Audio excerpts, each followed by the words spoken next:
ਜੋ ਪ੍ਰਾਣੀ ਮਾਇਕ ਪਦਾਰਥਾਂ ਦੇ ਲਾਲਚਾਂ ਵਿੱਚ ਲੱਥ-ਪੱਥ ਹੋਏ ਕੈ ਅਤੇ ਦ੍ਰਿਸ਼ਮਾਨ ਪੰਜ ਭੂਤਕ ਲਹਿਵੋ ਲਾਭ ਦੇ ਰਸਾਂ ਕਸਾਂ ਰੂਪਾਂ ਰੰਗਾਂ ਵਿੱਚ ਭੁਲਾਏਮਾਨ ਤੇ ਲੁਭਾਏਮਾਨ ਹੋ ਕੇ ਮਨੁੱਖਾ ਜਾਮੇ ਰੂਪੀ ਰਤਨ ਜਨਮ ਨੂੰ ਰਾਏਗਾਂ ਬੇਅਰਥ ਹੀ ਖੋਹ ਲੈਂਦੇ ਹਨ, ਤਿਨਾਂ ਨੂੰ ਕਰਮ ਸੁਕਰਮ ਕਰਨ ਦੀ ਔੜਨੀ ਹੀ ਨਹੀਂ ਔੜਦੀ, ਸੂਝ-ਬੂਝ ਹੀ ਨਹੀਂ ਆਉਂਦੀ, ਜਿਸ ਕਰਕੇ ਇਹ ਰਤਨ ਜਨਮ ਸਕਾਰਥਾ ਹੁੰਦਾ ਹੈ।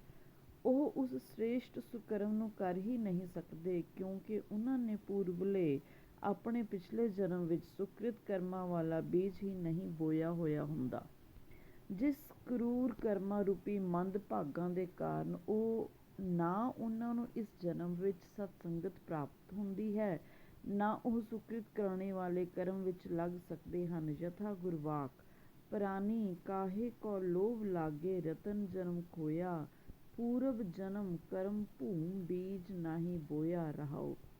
ਕਰਮ ਭੂਮੀ ਵਿੱਚ ਜੈਸਾ ਬੀਜ ਪੂਰਬ ਜਨਮਾਂ ਵਿੱਚ ਬੀਜਿਆ ਹੁੰਦਾ ਹੈ, ਸੋਈ ਇਸ ਜਨਮ ਵਿੱਚ ਲੁਣਨਾ ਪੈਂਦਾ ਹੈ।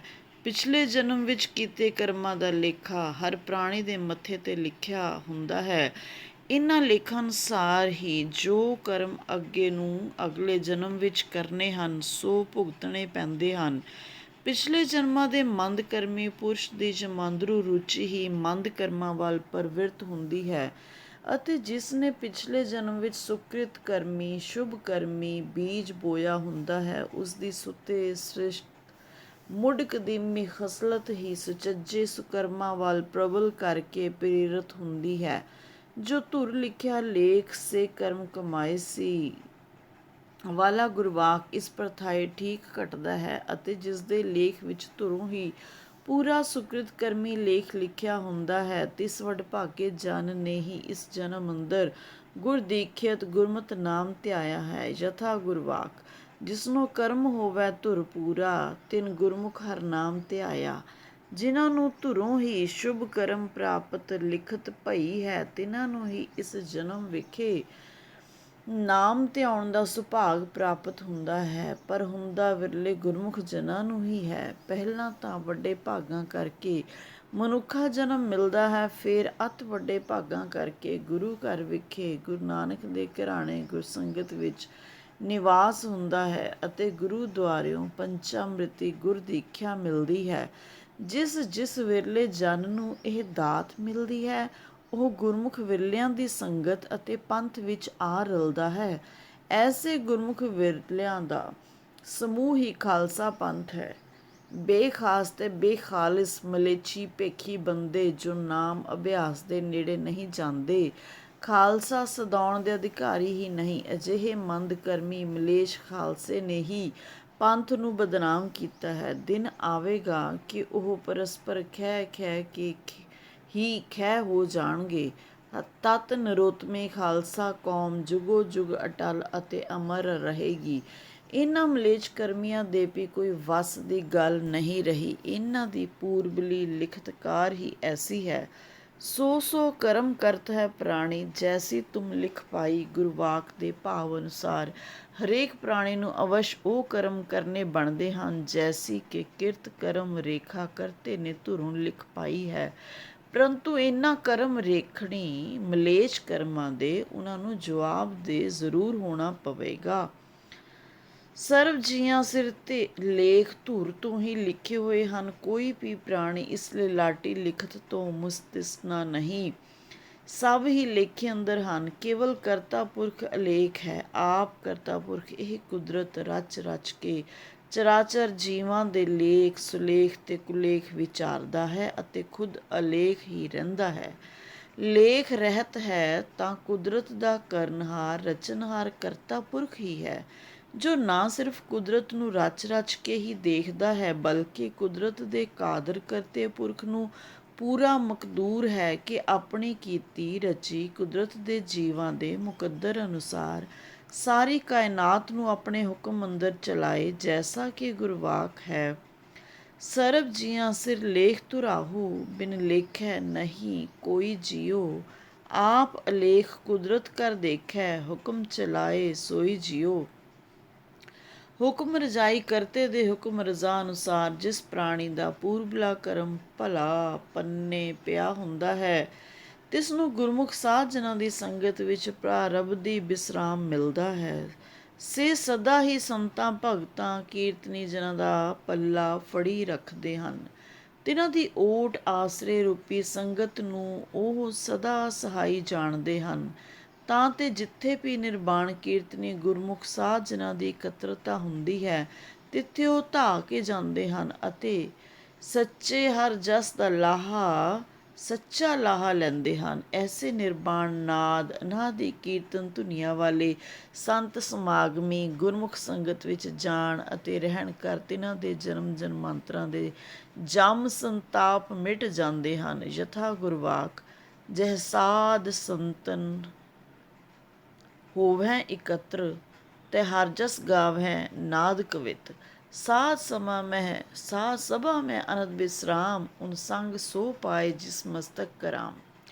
ਤਥਾ ਜਾਕੋ ਰੇ ਕਰਮ ਭਲਾ, ਤਿਨ ਓਟ ਗਹੀ ਸੰਤ ਭਲਾ, ਤਿਨ ਨਾਹੀ ਰੇ ਜਮ ਸੰਤਾਵੈ ਸਾਧੂ ਕੀ ਸੰਗਨਾ। ਧੁਰੋਂ ਹੀ ਜਿਨ੍ਹਾਂ ਦੇ ਕਰਮ ਵਿੱਚ ਪੂਰਬਲੇ ਜਨਮ ਦਾ ਲਿਖਿਆ ਹੋਇਆ ਹੈ, ਤਿਨਾਂ ਨੂੰ ਹੀ ਗੁਰਮਤਿ ਨਾਮ ਮਈ ਸਾਚ ਸੱਚਾ ਪਦਾਰਥ ਦੀ ਸਿੱਖਿਆ, ਗੁਰ ਮੰਤਰ ਗੁਰ ਦੀਖਿਆ ਗੁਰੂ ਘਰ ਦੀ ਸਾਧ ਸੰਗਤ ਵਿੱਚੋਂ ਪ੍ਰਾਪਤ ਹੁੰਦੀ ਹੈ। ਤਿਨਾਂ ਦੀ ਜੰਮ ਫਾਸ ਕੱਟੀ ਜਾਣ ਦਾ ਮੂਲ ਬੱਝ ਜਾਂਦਾ ਹੈ। ਯਥਾ ਗੁਰਵਾਕ ਧੁਰ ਕਰਮ ਲਿਖਿਆ ਸਾਚ ਸਿੱਖਿਆ, ਕਟੀ ਜਮ ਕੀ ਫਾਸਏ।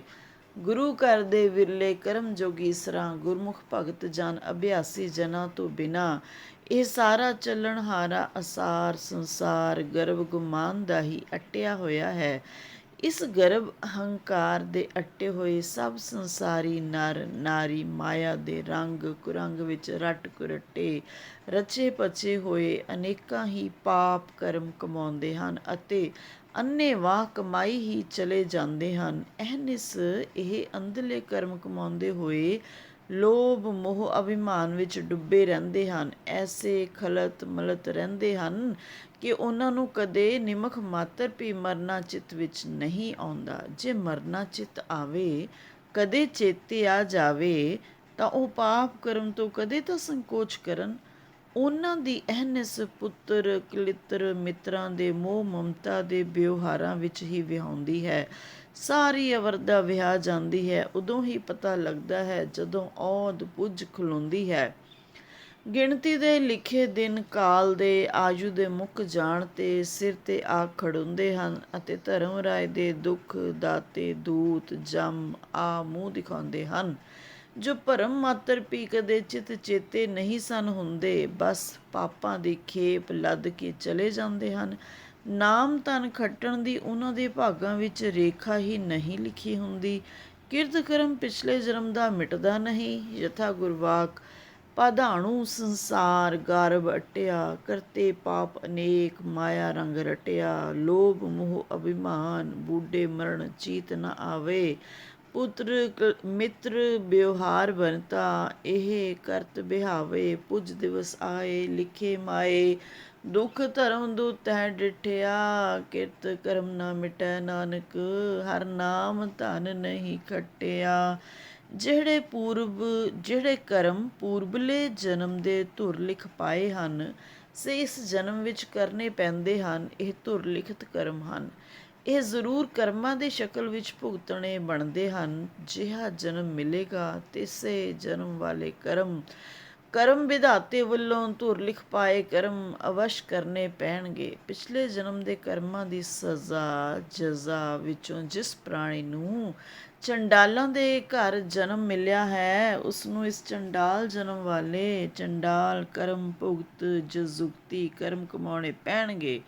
ਜਿਹਾ ਧੁਰ ਲਿਖ ਪਾਇਓਨ ਸੇ ਕਰਮ ਕਮਿਤਾ। ਪਰਾ ਪੂਰਬਲੀ ਲਿਖਤ ਅਨੁਸਾਰ ਕਿਸੇ ਪੂਰਬਲੇ ਸ਼ੁਭ ਕਰਮ ਦਾ ਫਲ ਅੰਕੁਰ ਇਸ ਜਨਮ ਵਿੱਚ ਇਹ ਸਫੁੱਟ ਹੁੰਦਾ ਹੈ ਕਿ ਉਸਦਾ ਸਤਸੰਗ ਵਿੱਚ ਵਾਸਾ ਆ ਹੁੰਦਾ ਹੈ, ਜਿਸ ਕਾਰਨ ਉਸ ਦੀਆਂ ਸਾਰੀਆਂ ਪਰਮਾਰਥੀ ਆਸਾਂ ਪੂਰਨ ਹੋ ਜਾਂਦੀਆਂ ਹਨ। ਯਥਾ ਗੁਰਵਾਕ ਪਰਾ ਪੂਰਬਲਾ ਲਿਖਿਆ ਮਿਲਿਆ ਅਵ ਆਏ, ਬਸਤ ਸੰਗ ਹਰ ਸਾਧ ਕੈ ਪੂਰਨ ਆਸਾਏ। ਪਿਛਲੇ ਪੂਰਬਲੇ ਜਨਮ ਦੇ ਪ੍ਰਬਲ ਸ਼ੁਭ ਕਰਮ ਫਲ ਅੰਕੁਰੀ ਕਰਮਾਂ ਦਾ ਸਦਕਾ ਅਗਲੇ ਜਨਮ ਵਿੱਚ ਗੁਰੂ ਘਰ ਵਿਖੇ ਜਨਮ ਮਿਲ ਕੇ ਅਰ ਗੁਰੂ ਕੀ ਸਾਧ ਸੰਗਤ ਵਿੱਚ ਵਾਸਾ ਹੋਣ ਕਰਕੇ ਗੁਰ ਸਤਿਗੁਰ ਨਾਨਕ ਗੁਰੂ ਦਸ਼ਮੇਸ਼ ਜੀ ਦੇ ਸਿੱਖ ਬਣਨ ਦੀ ਦਾਤ ਮਿਲਦੀ ਹੈ ਅਤੇ ਇਸ ਬਿਧ ਨਿਗੁਰਿਓਂ ਸਗੁਰੇ ਹੋ ਕੇ ਗੁਰਦੀਖਿਅਤ ਗੁਰਮਤਿ ਨਾਮ ਗੁਰਮੰਤਰ ਦੀਆਂ ਅਭਿਆਸ ਕਮਾਈਆਂ ਦਾ ਪਾਤਰ ਬਣੀਦਾ ਹੈ ਅਤੇ ਇਤ ਬਿਧ ਕੇਵਲ ਇਤ ਬਿਧ ਹੀ ਨਾਮ ਧਿਆਏ ਸਕੀਦਾ ਹੈ। ਅਜਿਹੇ ਅਹਨਿਸ ਨਾਮ ਧਿਆਇਨੀ ਨਾਮ ਰਤੇ ਜਨ ਸਦਾ ਸੁਖ ਪ੍ਰਾਪਤੀ ਦਾ ਸੁਭਾਗ ਪੁੰਚਦੇ ਹਨ। ਅਜਿਹੇ ਨਾਮ ਸੁਖ ਸੁਭਾਗੀ ਜਨਾਂ ਵਿਟੋਂ ਗੁਰੂ ਨਾਨਕ ਸਾਹਿਬ ਵਾਰ ਨੇ ਬਲਿਹਾਰ ਨੇ ਜਾਂਦੇ ਹਨ। ਯਥਾ ਗੁਰਵਾਕ ਕਰਮੀ ਸਤਿਗੁਰ ਭੇਟੀਐ ਤਾਂ ਸਚ ਨਾਮ ਲਿਵ ਲਾਗੈ। ਜਿਸ ਕਰਮ ਹੋਵੈ ਤਿਸ ਸਤਿਗੁਰ ਮਿਲੈ ਸੋ ਹਰ ਹਰ ਨਾਮ ਧਿਆਏ। ਨਾਮ ਰਤੇ ਜਨ ਸਦਾ ਸੁਖ ਪਾਇਨ ਜਨ ਨਾਨਕ ਤਿਨ ਬਲ ਜਾਏ। ਗੁਰੂ ਘਰ ਦੀ ਸੰਗਤ ਪ੍ਰਾਪਤ ਹੋਣ ਕਰ ਅਤੇ ਗੁਰਮੁਖ ਸਿੱਖ ਸੱਜਣ ਪਰ ਹੀ ਨਿਤਾ ਪ੍ਰਤੀ ਹਰ ਗੁਣ ਗਾਉਣ ਦਾ ਅਤੇ ਹਰ ਗੁਣ ਗਾ ਕੇ ਰਸਨਾ ਪਵਿੱਤਰ ਕਰਨ ਦਾ ਸੁਭਾਗ ਤਿਨਾਂ ਨੂੰ ਹੀ ਮਿਲਦਾ ਹੈ ਜਿਨ੍ਹਾਂ ਦਾ ਕੋਈ ਪਰਾ ਪੂਰਬਲਾ ਕਰਮ ਬਣ ਆਇਆ ਤੇ ਜਾਗਿਆ ਹੈ। ਯਥਾ ਗੁਰਵਾਕ ਪਰਾ ਪੂਰਬਲਾ ਕਰਮ ਬਣ ਆਇਆ ਹਰ ਕੇ ਗੁਣ ਨਿਤ ਰਸਨਾ ਗਾਇਆ। ਇਹ ਜਨਮ ਪਾ ਕੇ ਮਨੁੱਖਾ ਸਰੀਰ ਜਾਮਾ ਧਾਰ ਕੇ ਜੋ ਮਨੁੱਖ ਜਾਮਾਵੰਤ ਜੀਓ ਸਰੀਰ ਰਚਨਹਾਰ ਕਰਤੇ ਪੁਰਖ ਵਾਹਿਗੁਰੂ ਦੇ ਨਾਮ ਨੂੰ ਮਨ ਵਿੱਚ ਨਹੀਂ ਵਸਾਉਂਦੇ, ਇਹ ਸਰੀਰ ਧਾਰ ਕੇ ਉਹਨਾਂ ਦੇ ਹੋਰ ਕਰਮ ਕਮਾਵਣੇ ਕਿਸੇ ਲੇਖੇ ਨਹੀਂ। ਉਹਨਾਂ ਦਾ ਇਸ ਜੱਗ ਵਿੱਚ ਆਉਣਾ ਮਨੁੱਖਾ ਜਾਮਾ ਧਾਰ ਕੇ ਆਉਣਾ ਹੀ ਬਿਰਥਾ ਹੈ, ਨਾ ਆਉਣ ਦੇ ਬਰਾਬਰ ਹੈ। ਤਿਨਾਂ ਦਾ ਆਉਣਾ ਹੀ ਸਫਲ ਹੈ ਜਿਨ੍ਹਾਂ ਦੇ ਹਿਰਦੇ ਵਿੱਚ ਵਾਹਿਗੁਰੂ ਨਾਮ ਵਸਦਾ ਹੈ, ਪਰ ਤਿਨਾਂ ਦੇ ਮਨ ਵਿੱਚ ਹੀ ਵਸਦਾ ਹੈ ਜਿਨ੍ਹਾਂ ਨੇ ਪੂਰਨ ਗੁਰਮਤਿ ਅਨੁਸਾਰ ਸਤਿਗੁਰੂ ਦੇ ਸਿੱਖ ਬਣ ਕੇ ਗੁਰੂਦੁਆਰਿਓਂ ਗੁਰਮੰਤਰ ਗੁਰਦੀਖਿਆ ਪ੍ਰਾਪਤ ਕੀਤੀ ਹੈ। ਗੁਰਦੀਖਿਆ ਰੂਪੀ ਗੁਰਮੰਤਰ ਤਿਨਾਂ ਨੂੰ ਹੀ ਪ੍ਰਾਪਤ ਹੁੰਦਾ ਹੈ ਜੋ ਸਤਿਗੁਰ ਦੀ ਕਿਰਪਾ ਪ੍ਰਸਾਦ ਦੇ ਪਾਤਰ ਬਣਦੇ ਹਨ। ਪ੍ਰਸਾਦੀ ਸਤਿਗੁਰੂ ਦਾ ਕਿਰਪਾ ਪ੍ਰਸਾਦ ਪੂਰਬ ਲਿਖਤੀ ਕਰਮਾਂ ਦੇ ਪ੍ਰਭਾਵ ਕਰਕੇ ਹੀ ਪਾਈਦਾ ਹੈ। ਤਿਨਾਂ ਦੇ ਮਨੁੱਖਾ ਜਾਮੇ ਸਰੀਰ ਦੀ ਜਨਮ ਯਾਤਰਾ ਪ੍ਰਵਾਨ ਹੁੰਦੀ ਹੈ। ਜਿਨ੍ਹਾਂ ਦਾ ਚਿੱਤ, ਜਿਨ੍ਹਾਂ ਦੀ ਮਾਨਸਿਕ ਰੁਚੀ ਅਹਨਿਸ ਗੁਰ ਕਰਤਾਰ ਦੇ ਚਰਨਾਂ ਨਾਲ ਜੁੜਤ ਹੈ, ਇਸੇ ਪ੍ਰਥਾਏ ਹੀ ਸਰੀਰ ਨੂੰ ਸਨਮੁਖ ਕਰਕੇ ਇਹ ਗੁਰਵਾਕ ਉਚਾਰਣਤ ਹੁੰਦਾ ਹੈ। ਇਹ ਸਰੀਰਾ ਮੇਰਿਆ ਇਸ ਜਗ ਮੈਂ ਆਏ ਕੈ ਕਿਆ ਤੁਧ ਕਰਮ ਕਮਾਇਆ ਕੇ ਕਰਮ ਕਮਾਇਆ ਤੁਧ ਸਰੀਰਾ ਜਾ ਤੂ ਜਗ ਮੈਂ ਆਇਆ। ਜਿਨ ਹਰ ਤੇਰਾ ਰਚਨ ਰਚਿਆ ਸੋ ਹਰ ਮਨ ਨਾ ਵਸਾਇਆ। ਗੁਰ ਪ੍ਰਸਾਦੀ ਹਰ ਮਨ ਵਸਿਆ ਪੂਰਬ ਲਿਖਿਆ ਪਾਇਆ। ਕਹਿ ਨਾਨਕ ਇਹ ਸਰੀਰ ਪਰਵਾਨ ਹੋਆ ਜਿਨ ਸਤਿਗੁਰ ਸਿਉ ਚਿੱਤ ਲਾਇਆ। ਅਜਿਹੇ ਪੂਰਬ ਕਰਮ ਬੰਧਨੀ ਪ੍ਰਾਣੀਆਂ ਦਾ ਵਿਪਰਜੇ ਕਰਮ ਕਮਾਵੰਦਿਆਂ ਧੰਦੇ ਧਾਵੰਦਿਆਂ ਹੀ ਸਾਰਾ ਦਿਨ ਜਾਂਦਾ ਹੈ ਅਤੇ ਉਹ ਸਵੰਦਿਆਂ ਹੀ ਸਾਰੀ ਰਹਿਣ ਗਵਾ ਜਾਂਦੇ ਹਨ। ਉਹ ਕੂੜ ਕੁਸੱਤ ਕੁਕਰਮਾਂ ਦੇ ਕਰਨ ਵਿੱਚ ਕੂੜ ਬੋਲ ਬੋਲ ਹੀ ਬਿਖ ਮਾਇਆ ਦੇ ਜ਼ਹਿਰੀਲੇ ਰਤੂ ਗਰਾਸ ਘੁੱਟ ਖਾਂਦੇ ਪੀਂਦੇ ਰਹਿੰਦੇ ਹਨ। ਸਾਰੀ ਆਯੂ ਐਵੇਂ ਹੀ ਬਿਤਾਏ ਕਿ ਅਜਿਹੇ ਮਨਮੁਖ ਇਸ ਜਗਤ ਸੰਸਾਰ ਤੋਂ ਰੋਂਦੇ ਹੀ ਚਲੇ ਜਾਂਦੇ ਹਨ।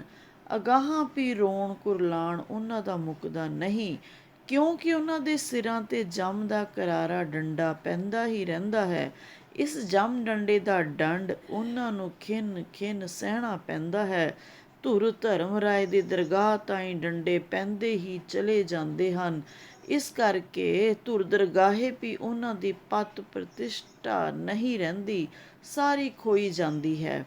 ਵਾਹਿਗੁਰੂ ਦਾ ਨਾਮ ਛੱਡ ਕੇ ਦੂਜੇ ਪਾਏ ਦੇ ਕਰਮਾਂ ਵਿੱਚ ਖਚਤ ਰਹਿਣ ਦੀ ਸਗੋਂ ਦੂਣ ਸਵਾਈ ਸਜ਼ਾ ਮਿਲਦੀ ਹੈ। ਵਾਹਿਗੁਰੂ ਦਾ ਨਾਮ ਉਹਨਾਂ ਨੇ ਕਦੇ ਵੀ ਨਿਮਖ ਮਾਤਰ ਚੇਤਿਆ ਨਹੀਂ ਹੁੰਦਾ। ਇਸ ਪ੍ਰਕਾਰ ਸੱਟਾਂ ਸਜਾਈ ਖਾਂਦੇ 84 ਦੇ ਆਵਾਗਮਣੀ ਗੇੜ ਵਿੱਚ ਹੀ ਪਏ ਰਹਿੰਦੇ ਹਨ। ਸਤਿਗੁਰੂ ਦੀ ਕਿਰਪਾ ਹੋ ਜਾਏ ਤਾਂ ਉਹ ਸਿੱਧੇ ਮਾਰਗ 'ਤੇ ਗੁਰਮਤਿ ਮਾਰਗ 'ਤੇ ਪੈ ਜਾਣ ਅਤੇ ਨਾਮ ਜਪਣ ਲੱਗ ਜਾਣ। ਐਸੀ ਜਪਣੀ ਜਪਣ ਕਿ ਨਾਮੀ ਵਾਹਿਗੁਰੂ ਉਹਨਾਂ ਦੇ ਮਨ ਵਿੱਚ ਵਸ ਜਾਵੇ, ਤਾਂ ਉਹ ਜਮ ਡੰਡ ਦੀ ਮਾਰ ਤੋਂ ਬਚ ਸਕਦੇ ਹਨ।